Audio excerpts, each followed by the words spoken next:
Welcome to the Qatar Leadership Conference 2020.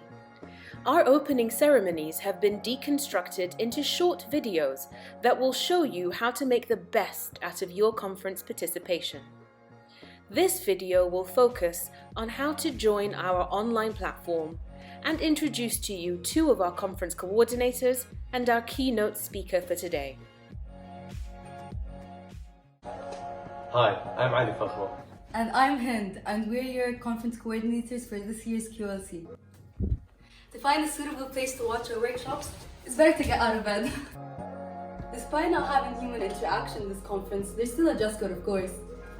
Following our typical THIMUN procedures, make sure your shoulders are covered and your chest as well. As for the men's dress code in QLC, keep it formal but casual. It could be formal like this. Or it could be casual like this. As for the pants, it doesn't really matter because no one's going to be looking at your legs throughout the conference. Please keep the camera up, please.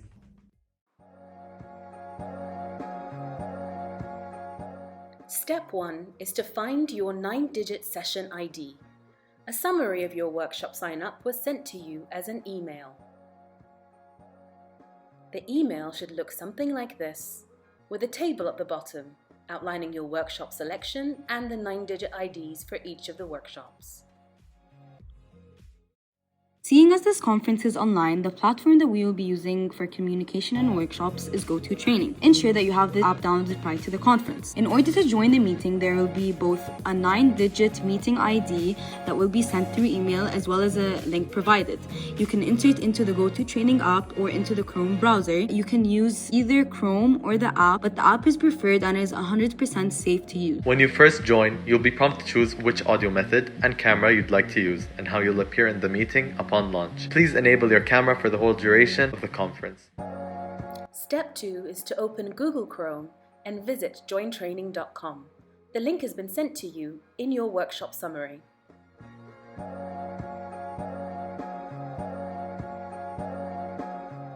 Copy the 9-digit web ID and paste it into the GoToTrainer login page.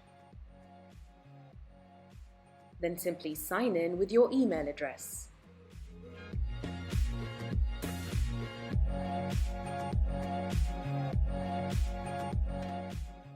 Now click Join.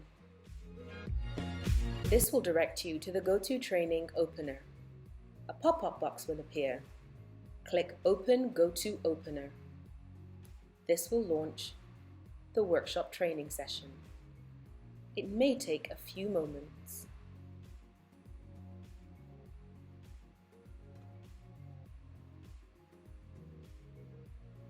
Congratulations! You have joined your first QLC workshop session.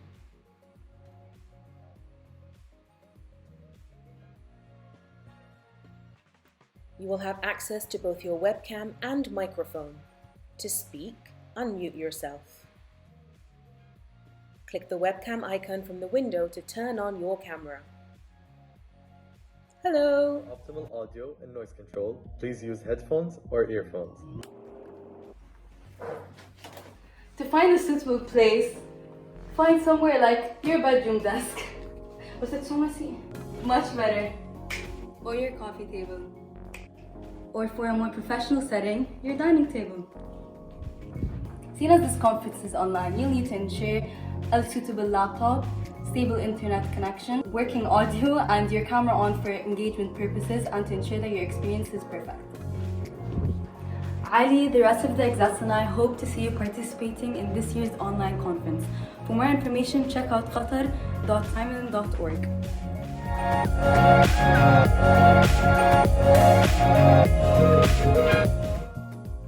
It is now our distinct pleasure to introduce to you our keynote speaker, Ms. Kemra Chan. Kemra is currently a final year student in Georgetown University, based here in Qatar. Kemra started life in a humble farming village in Cambodia and has, through her determination, resilience, and ability to grab at opportunities, worked her way to acquiring English language and is now a final year Georgetown student. We believe that the lessons Kemra will share with us today will resonate with each and every one of you, as it has resonated with us. Hello, my name is Kamra. I'm from Cambodia and I'm a senior at Georgetown University. I'm so excited to be here today sharing about my life and educational journey with you all. I still remember that when I was a kid, I didn't really understand how important the education was. But I loved going to school because it was a place where I could meet with my friends, I could have fun, and also a place I could be socialized. So as a kid, I never imagined myself stop studying at some point. I always thought that I want to go to study as far as I want to and to get highest degree as I wish to. However, when I grow up, I realized that that's not always the case. Our future is not always in our hands.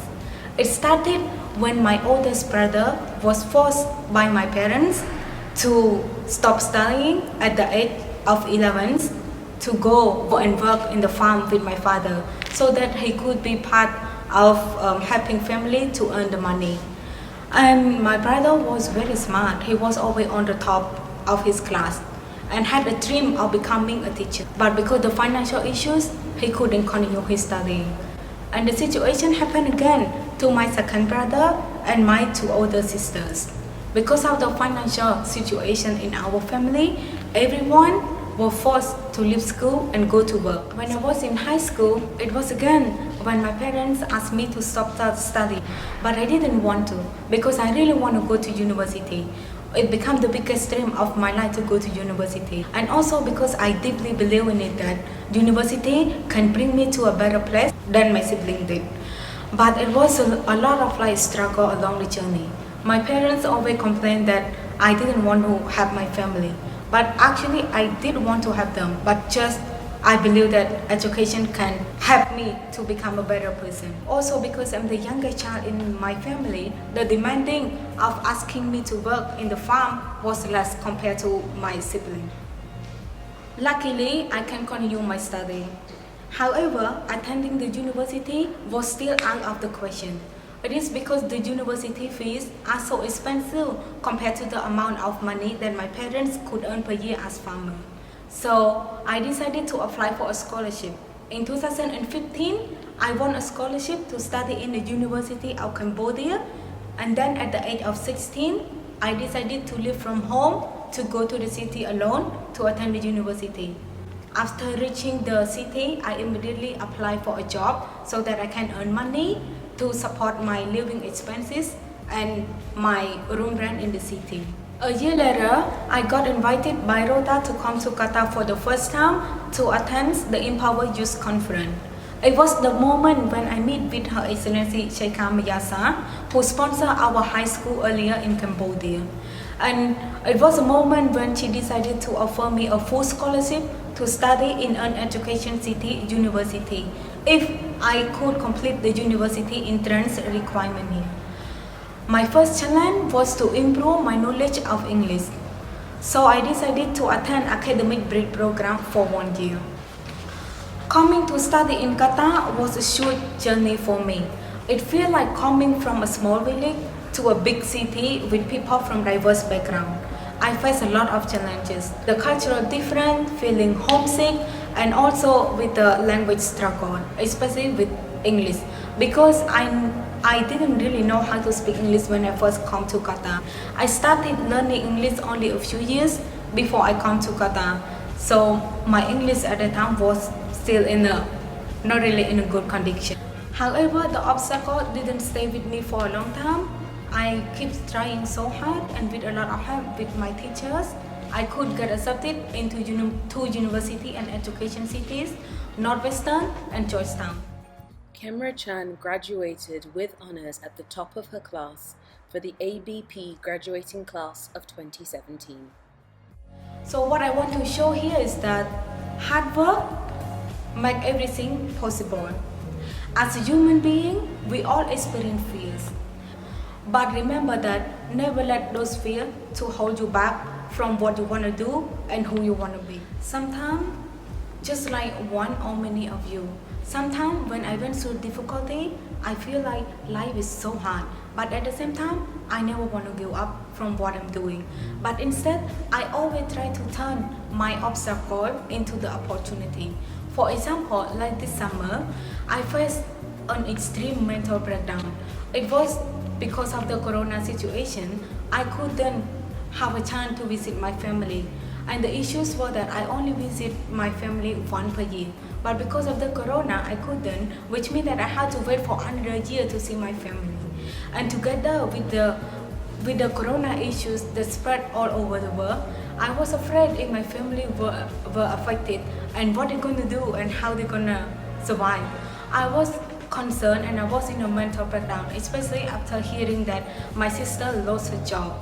And then I was staying at the dorm alone, starting to feel that I was so lonely, feeling isolated and feeling sad, at the same time concerned about my family.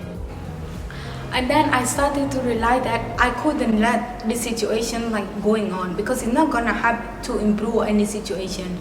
So instead, I was thinking I should find a solution to solve these issues.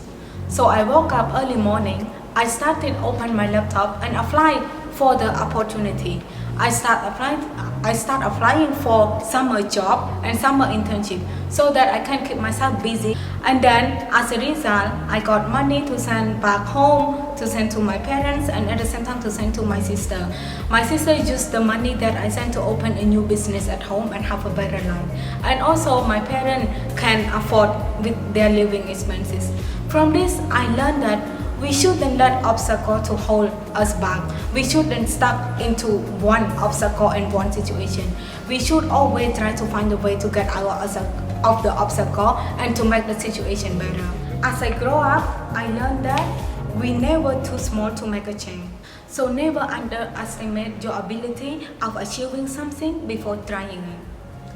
I still remember that when I first decided to come to Doha, my parents didn't believe in me. They didn't even fully support me to come to Doha. But I personally deeply believe in this journey, that with this journey, I can be the change for myself, for my family and my society.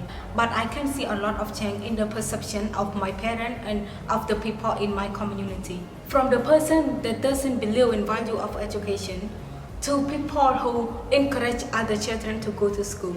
Every summer when I go back home, my parents, especially my mom, complain to me about how my nieces didn't study hard enough.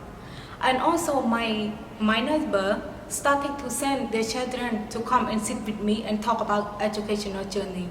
And this made me feel so happy because I can see the difference in just several years. A lot of people around my home starting to see the value in education. Like every time when I make a call with my high school principal, he always tell me that a lot of students, especially girls, start to express their interest of going to university and beyond. From this, I just feel that it's really a huge success and a huge transition in my life. But the way that people in my community, and especially girls, start changing their perception on education, really a big success in my life. And because that's what I want to see. I want to see people in my community want to go to school and have interest of going to school. And that is one of the biggest achievements in my life so far. And also as a university student, I really value this journey a lot. So finally, what I learned from this journey was that education is just not a piece of paper, but it's a meaningful journey that can change not only your life, but the life of people around you and the community that you are living in. Thank you. Thank you, Ms. Kemra Chan, for sharing with us your story and your journey. Together, we can learn from you the power of resilience, hard work, opportunities capitalized, and the power to make a difference for ourselves, our families, and our societies. Welcome students, teachers, guests, and presenters to the QLC Online 2020.